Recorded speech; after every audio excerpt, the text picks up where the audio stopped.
Hi, hello, good evening. So today I will talk about today's lunch. So let's get started. And so I think that today I had no special event, but actually I went to lunch with my colleagues who are both of them are from China. So that's why they were very, of course, they're very familiar with the Chinese restaurant or some Chinese food, and of course, so today's lunch, so I used the English all time through the lunchtime, and so I guess that today's restaurant is a little bit famous in the Harajuku area. So the restaurant, the main food is I don't know, say hey, rice bowl, okayu, which I don't know how to say in English. So, but the both of friends told me that the restaurant Chinese food is Chinese cuisine is very delicious, and that is a little bit realistic for Chinese food, and the food is a little bit spicy and hot. So sometimes I talk about that I like to eat some hot spicy food, and for example the very spicy ramen in the just a moment, I forgot the ramen's name. Sorry, I can't remember. I can't come up with the name, but the Mokotame. So that is very. I think that is very famous ramen in Tokyo and the Kanto area. So many people who love like to eat some hot food. So I think all of them know the name because the ramen is very hot, and so there are a lot of branches and restaurants. The restaurants in Tokyo area, for example, Ikebukuro and Shinjuku and Meguro and Shibuya. So some of when I was working in Shibuya area, I go the ramen shop many times with my colleagues.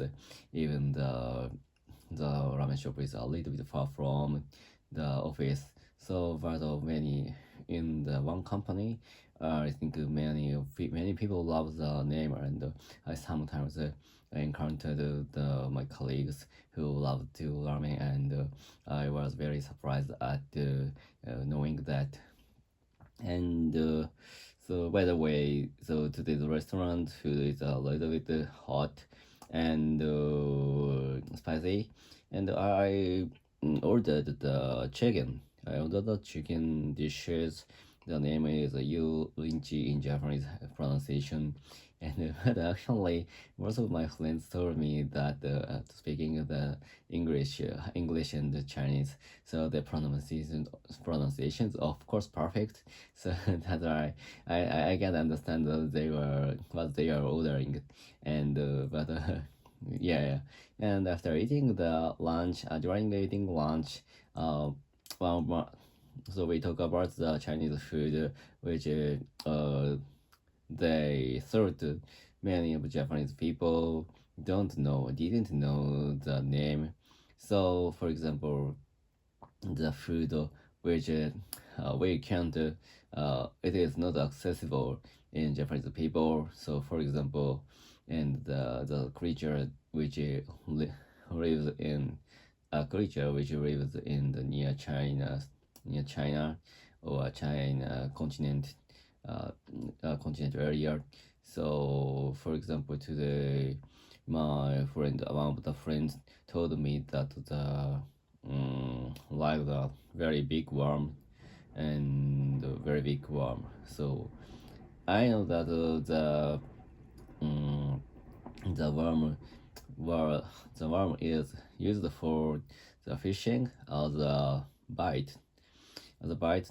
But actually, I don't know the fact that the people can eat that. So, but I sorry, I know the fact that the people who live in the northern Japanese area sometimes eat the creature. It's a worm, and the taste is very delicious, and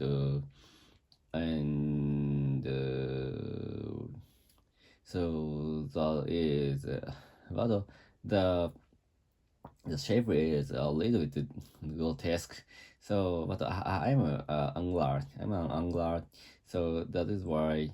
So that therefore, I'm no, I can touch. Of course, I can touch the creature, even the shape is grotesque. So, but I guess many of Japanese people or people who are living the uh, really near the sea, they can't. I think many people can't touch it because of the shape. And I have watched the TV shows that tell us the taste. The taste is like the shell, shell of the clam. So I guess it is the truth. The taste is very good, and the that would be suit for the soup or something. So that's why I would like to eat the creature in the future, and so the whose name is Yumushi in Japanese, and Yumushi is very famous fishing bite, and but actually the price is very very expensive. So I know that the creature is sold at 100 yen, and so if I would have 100 yen, would have 100 yen as a angler, so we could purchase other creature a little bit more than creature than the yumashi. So that is why if I so we use the creature only way to catch the only way to want to catch the very big fish. So the creature is very very expensive, right? So and I have only used the creature once or twice. So we tried to so when we tried to catch a very big fish, and the taco is of course very big. So even if not we only use the if not so we there is no chance to use such a creature for fishing. And I think we can you can find the creature in the angler shop and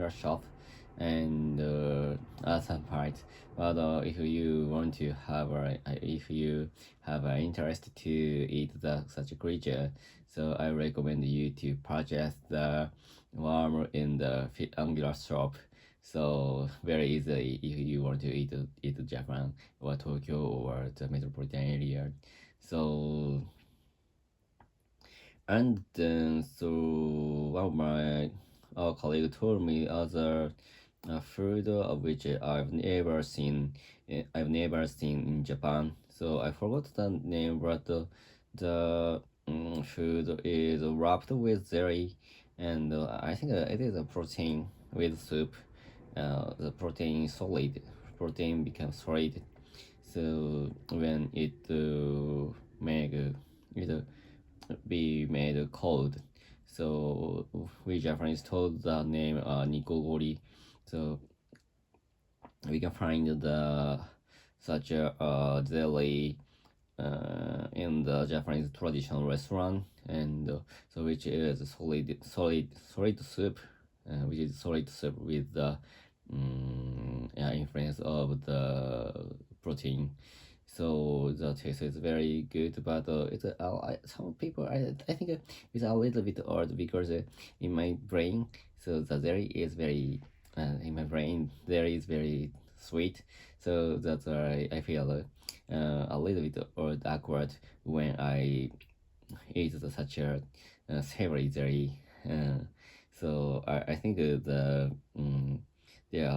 think there will be people who don't like such a food because of the taste and the awkward taste on their tongue. So, but although I was very surprised that there was such a food in China because maybe I guess the food was in or the food was imported in the ancient time, ancient Japan from China. So that's why because that's why there was same culture to make such a dairy protein dairy as a food. So that's us. Today I could find a lot of famous thing in Japanese food and Chinese food, and the difference between the two countries' food. So that's all. Goodbye. See ya.